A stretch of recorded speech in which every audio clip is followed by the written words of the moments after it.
Hello and welcome to the Motoring News Zone, the show where we take you through the biggest stories in the world of cars right now. This week we look at why Bentley has pushed back its all-EV deadline, why opinions on driverless cars are changing, and also reveal the best places to charge your electric vehicle in the UK. All that and a whole lot more in today's show. Let's dive in. So, we've got some big news in the automotive sector here in the UK this week. I was doing the school run this morning and I heard on the radio that Bentley have decided to delay going all electric by 5 years. They are delaying it from originally 2030 now to 2035. So let's have a look at this, guys. They're not the first ones to do this. I brought you some news a little bit ago about Volvo doing something very similar. But yeah, full article here on The Guardian. Shout out to these guys for covering this story. Interesting little bit of information on this as well is that they're going to reveal their first urban SUV that is all electric in 2026. So they're clearly going ahead with this electrification of their kind of car fleet, but it's not going to be all electric until at least 2035. So I'll just give my thoughts on everything to do with this at the end of the article as well. So Bentley Motors has said it will continue to sell fossil fuel cars until 2035, 5 years later than previously planned, as the luxury car maker announces its first electric vehicle will be an SUV. The British brand said that it would reveal its electric urban SUV in 2026 in an update to its strategy on Thursday. Bentley, who are owned by Volkswagen, is the largest car maker to delay the shift from polluting petrol and diesel to only electric propulsion, as growth in sales of electric cars has slowed in some key markets. Toyota, Volvo and Ford have also changed plans for electric models in response to a slower shift. In fact, I believe Volvo still have no new date. I think they were originally meant to be 2030 as well. They've effectively delayed it indefinitely. They're not given a new date for that to happen. Luxury car makers such as Bentley are insulated from some of the difficulties faced by mass market producers whose customers have been affected by higher interest rates and inflation. Bentley cars start at around £170,000 and can cost up to £1.7 million for one-off vehicles built to be billionaires' showstoppers. Yet even luxury companies believe some buyers are put off by buying electric cars because of the poor charging infrastructure, particularly outside of Europe, China and the US. The poor infrastructure here in the UK, if we're counting Europe and the UK as separate here, and I will do because, let's be honest here, we are years behind most of Europe, or at least a lot of Europe. You compare us to the Netherlands, Denmark, Sweden, probably Norway as well. We are miles and miles behind those countries when it comes to this. There's no way this country is ready for all electric in 2030, so I totally get where they're coming from with that. Bentley had already revealed plans to continue to produce plug-in hybrid cars which combine a petrol engine with a small battery that can be recharged by cable after 2030.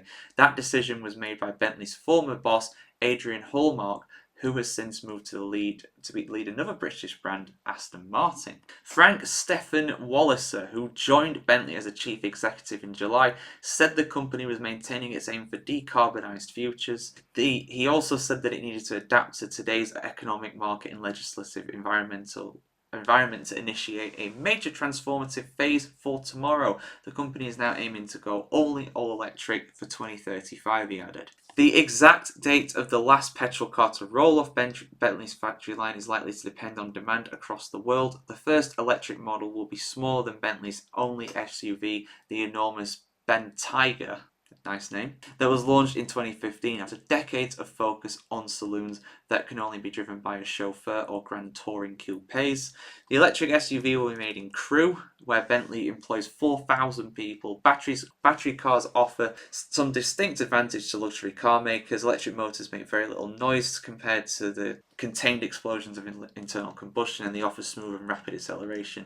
It's likely that Bentley would at first be reliant on imported batteries because of relatively slow progress in building factories in Britain. So, yeah, am I surprised? No, absolutely not. A very strong-worded article there in some senses from The Guardian with some of that, but they get their point across at the end of the day. For me, I'm not disheartened by it. I'm not surprised by it.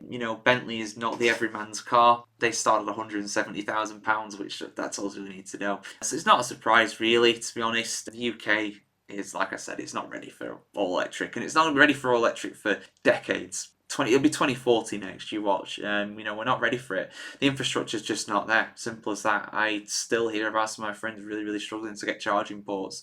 It's really difficult. And can you imagine if that's scaled up to most people having it? Because that's presumably what they want when they're going for all electric or whatever by 2030, 2040, 2035, whatever it is.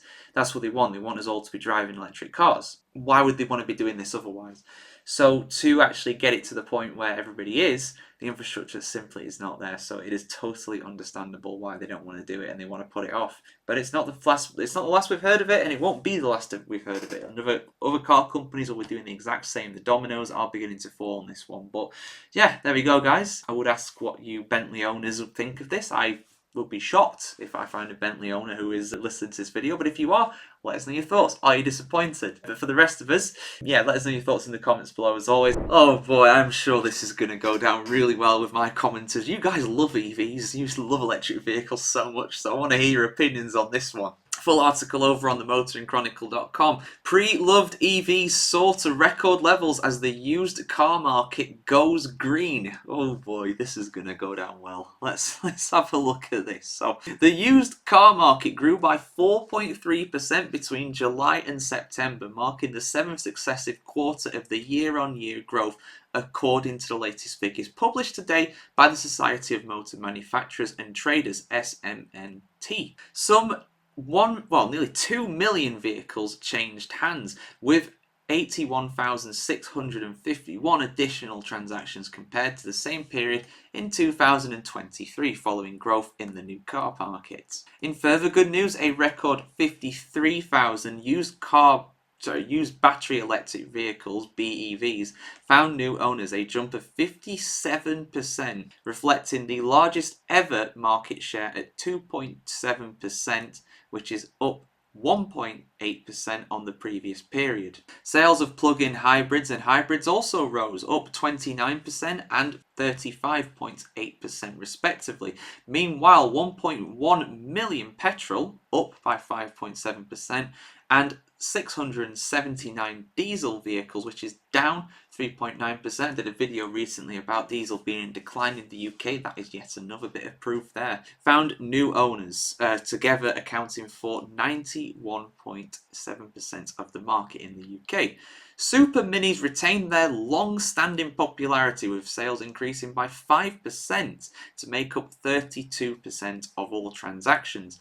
Lower Medium, which is up 5.5%, and Dual Purpose, which is up 10.5%, cars came in second and third, accounting respectively for 27% and 15.8% of the market. Combined, the top three represent more than 3/4, 75.3% of all used cars changing hands. Meanwhile, the upper medium, executive MPV, mini and luxury saloon segments recorded falls. So some rising, some falling. Black remained the best-selling used car colour, accounting for 21% of all transactions, unchanged from the same period last year. Grey took up second place, growing by nearly 8%, up to 17.6% of sales, followed by blue, which is up by 2.8% and making up 16.1% of the market. Silver was the only colour in the top 10 to see volumes fall, slipping to 5th place. Silver and grey, they're very close to each other. So yeah, some interesting stuff. Just some quotes there as well at the bottom. If you want to go read them, go to the article. Yeah, I mean, I brought you an article a while ago, or a video a while ago, I should say, going over how, used car sales for EVs are expected to rise because the price of them overall for their electric equivalents, the petrol and diesel equivalents of EVs were actually more expensive. It was actually cheaper to get an EV. I've seen this with some of my friends actually getting EVs recently, because it's been easier for them to do that than get petrol, and of course on top of that the running cost of them is so much lower too. Now I'm sure people in the comments are going to absolutely lap this one up, but I'm not going to comment any further on it all. I'm just presenting the facts to you guys and the stats. But car sales are up, used car sales are up, and used EV sales are also up as well, which is good to see. It's good to see the car market doing well on a number of different fronts and a number of different varieties of vehicle. But yeah, your thoughts in the comments below, guys. Have you bought a car recently? Was it a used car? Was it a new car? Let us know in the comments below. So, driverless cars, AI powered cars. Would you get in one? Would you use it for your daily commute? Would you use it for a holiday? Well, personally for me, no, I wouldn't, and I'll explain why later in the video, although I suspect it's quite a similar answer and similar reasons to what most people would give. However, there is some new research that's took place recently that's showing that the attitude towards driverless cars is changing. So let's have a look at this, guys. Full article over on the motoringchronicle.com as always. New research has revealed that over a fifth of UK road users, 22%, would trust a driverless car and be comfortable travelling in one. The study, commissioned by leading vehicle history check and valuation specialist HPI, polled the views of over 2,000 UK adults and also found that men are more trusting of driverless cars than women, with 28% of men happy to use one compared to 16% of women. The research also indicates that younger generations are more trusting, with 1/3, 33%, of 18 to 26-year-olds at ease with driverless cars compared to 17% of people aged 55 to 64. The least trusting are the over 65s at 12%. Of all the regions in the UK, Londoners at 21% are the most trusting of the technology, followed by the East of England 19, West Midlands 18, Wales 9%. People in Wales trust the driverless technology the least. Almost 2 in 10, 18% of Scots said they would trust a driverless car. I wonder what it is for Yorkshire. I wonder if it says it in that, because my region, I don't think we'll stand for that, I'll be honest. We're definitely not one of the most trusting going off of that. HBI's research discovered that 15% of people think introducing driverless cars will result in safer roads, with just over a fifth, 22%, believing that roads will no longer be safe when they are at present. A quarter, 24% of respondents said they felt excited when describing their attitudes towards driverless cars rather than fearful. Almost a third of men, 30%, are excited by the prospect of driverless cars on the roads compared to 18% of women. A quarter of men stated that they would consider buying a car that could drive itself while they slept or carried out another task such as reading, watching a film, or having a meeting. More than double the number of women, 12%. As pedestrians, 1 in 5 adults have no concerns about driverless cars on the roads, with 25% of men having zero safety issues compared to 14% of women. Over 2 in 5, 42% of people drive a car with semi-autonomous features such as lane assist, automatic emergency braking, adaptive cruise control, or active driving assistance. I am one of those 42%, and I will say that some things such as lane assist is helpful most of the time. Sometimes it's a bit iffy, especially with UK roads being so narrow and having to dart in and out of like cars and stuff like that are parked, so you go over the white line in the middle when it's safe to, so it doesn't like things like that. The emergency braking is a bit hit and miss as well, I will be honest, but I've already gone over that in another video for you guys. But yeah, that's part of the reason why I'm not a big fan of this whole AI driverless car thing in general, I'll be honest. Thinking incredibly cynically, that stat there, just up above where it's saying that around a quarter of men stated they would have, they'd be fine buying a car, and 12% said it for women, which is about half.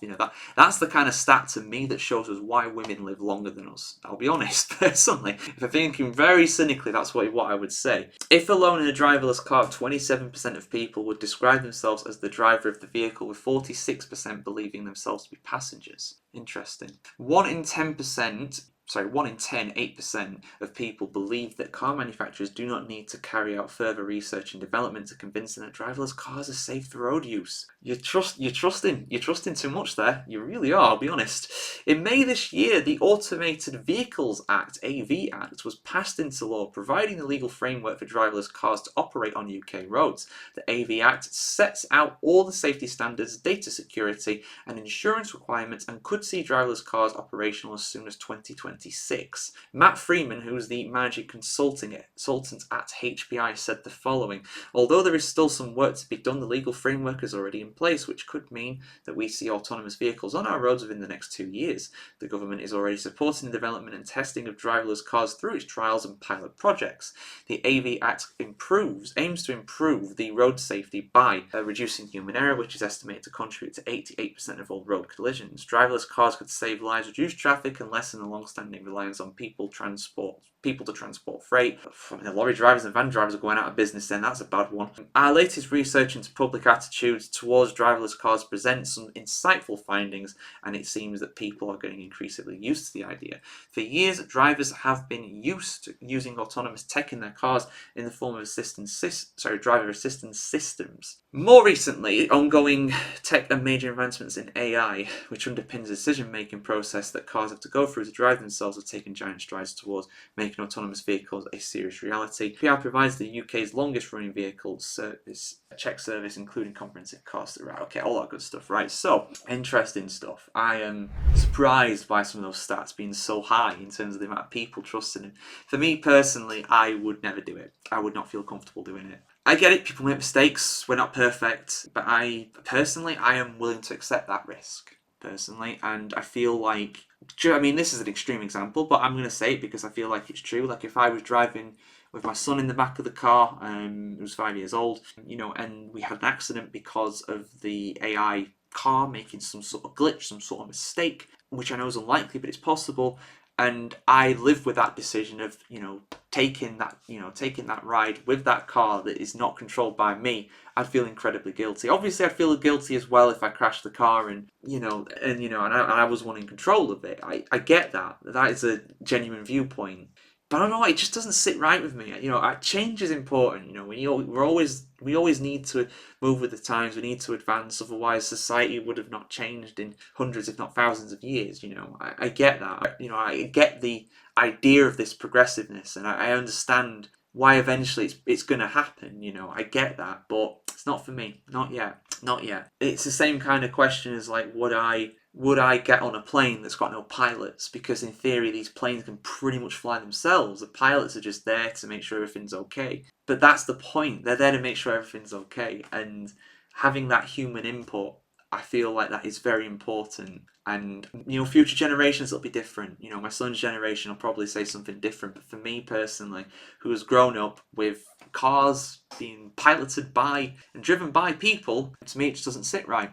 I'll be honest. The tech is impressive, what it can do, but I've seen people driving things like Teslas on the autonomous setting in America, because I think it's legal there. You can do that there. You can't do it here until 26, according to that. So, I've seen that, and it's far from perfect, and it's got a long way to go, and it's not as good as a human driver. And that's going to continue to improve. The more people use it, the smarter it's going to get, the better it's going to get. But I don't know, it just doesn't sit right with me.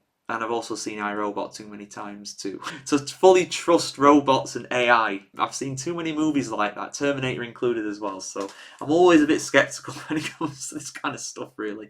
I don't like putting my life in the hands of a machine. If something bad's gonna happen, it's gonna be on me. And that's the way I prefer it. I like that responsibility. I'd rather nothing bad happen, but I accept that, and I'm fine with that, and I don't want to change that. So, but what do you guys think? According to this, 1 in 5 viewers of this video, roughly, would be fine being in an AI car, getting an AI car, an autonomous car, one that is driverless. Are you one of that 5? Let us know in the comments below. So, apparently, 2/3 of motorists admit that they've never changed a headlight bulb. I am one of those 2/3. I've never done that person, never had to do it. So, yeah, it's one of those things that I'm sure I could probably figure out if I had to do it.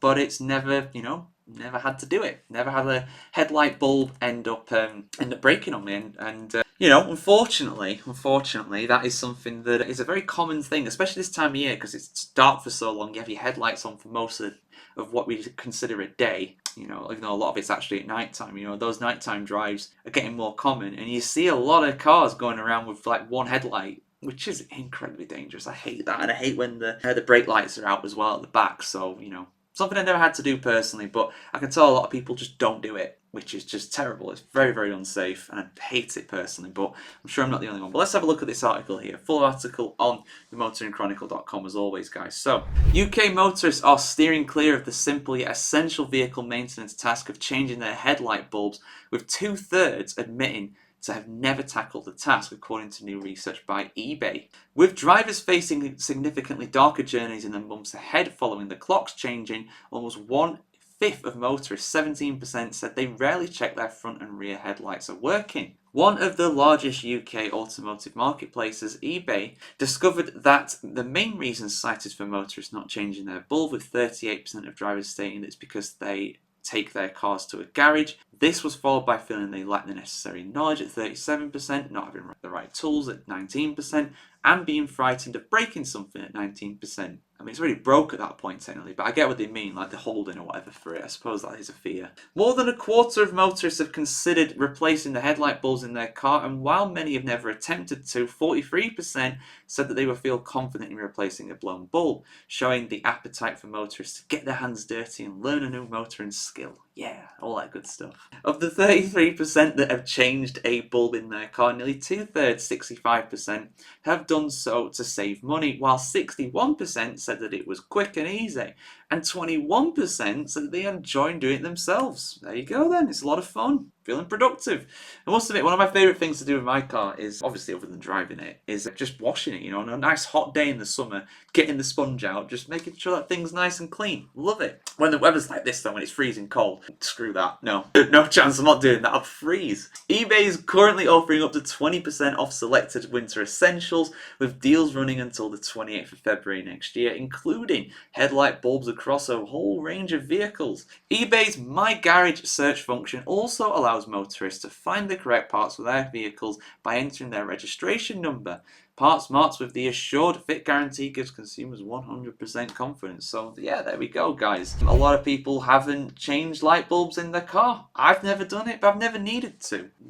I've never had one break on me. I'm sure there's probably like a certain distance or whatever that you're meant to replace them, but I always go by the mantra of if it ain't broke, don't fix it, which I know for some things is probably a little dangerous, but as long as you're getting your car serviced regularly, getting it MOT'd and road taxed and stuff like that, still, it's all good really, personally. That's just my opinion. But yeah, has there ever been a bit of car DIY that you've been afraid to try out? Let us know your experiences really in the comments below. So, ZapMap have revealed the results of their survey for where is the best places, the best networks for recharging your electric vehicle, your EV. Now, I recently actually drove an EV for the first time this week. I was given a courtesy car that was an EV because my regular car was being serviced this week, and I was actually quite interested to try it out. You know, it was different to how I was expecting it was going to be, and I'm going to do a video going over what I found as just a one-time, basically, you know, a one-time driver of an EV. Something I didn't have to do was charge the car, and it's something that is a big anxiety for me in general if I were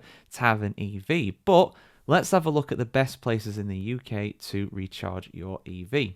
Let's have a look. So, full article on the motoringchronicle.com as always, guys. ZapMap, the UK's leading charge point mapping service, has today announced its annual satisfaction ratings for the rapid and ultra-rapid public charging networks in the UK. Tesla scored as the highest in the large size network category, whilst FastNed was highest ranked in the medium-sized network category. So Tesla doing the bits, you know, I think the Model 1 was the best-selling car of 2024 so far in the UK. Something like 1 million units sold last year or something like that. So they're doing the bits not only for, you know, getting cars out there, but also allowing people to charge said cars as well in this country. Now in its 7th year, the keenly watched league table is generated from EV driver responses to ZapMap's annual EV charging survey conducted during October 2024. The survey, which is the most established and comprehensive survey of EV drivers in the UK, saw responses from more than 3,700 battery electric vehicles BEV drivers.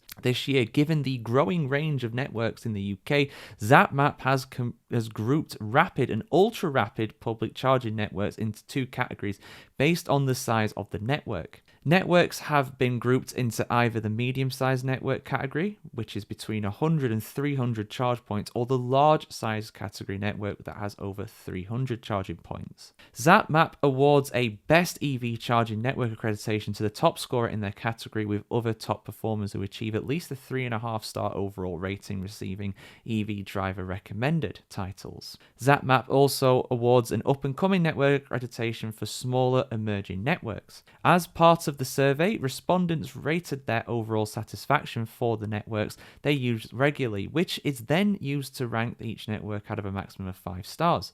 They also rated the level of satisfaction with the networks in 5 key areas: reliability, ease of use, customer support, value for money, and payment options. In first place in the large for rapid/ultra rapid network category this year is Tesla. Previously excluded from the charging networks ranking table as it was a closed network exclusively for Tesla drivers, the well-established national network has been included this year as the operator has opened up many of its charging points for use by drivers of other non-Tesla EVs. With over 860 Tesla chargers in more than 80 charging hubs now open to the wider EV driving community, the network scored well on reliability, cost, and ease of use. Drivers most appreciated the Tesla network's value for money, which offers significantly lower prices than many rapid/ultra rapid networks. Tesla is ZapMap's best EV charging network for 2025 in the large and rapid/ultra rapid network category. Also in the large category, in second and third place respectively, are MFG EV Power and Osprey Charging, two networks also focusing on rolling out high-speed charging hubs at a national level. The two networks earned the EV Driver Recommended title for 2024-25 rankings alongside B.EV, who ranked 4th. The top-ranked network in the medium's rapid/ultra rapid network this year is Fastned. Fastned topped the leaderboard in last year's ranking as well, with its fantastic hub locations under distinctive yellow canopies. Fastned is an established European player with a large continental footprint, but is significantly smaller in the UK than those in the large category. The network now has grown to 26 locations across the UK with over 150 devices, so they're about halfway towards the top of the cap for the actual medium-sized ones, rather than being a large one. The network scored very highly for reliability, ease of use, and the payment options offered. Fastned is ZapMap's best EV charge network for 25 in the medium category. Hot on Fastned's heels in second place in the medium category is Ionity. Ionity is another pan-European player with growing network coverage across the UK and Ireland. Drivers particularly appreciated the network's reliability.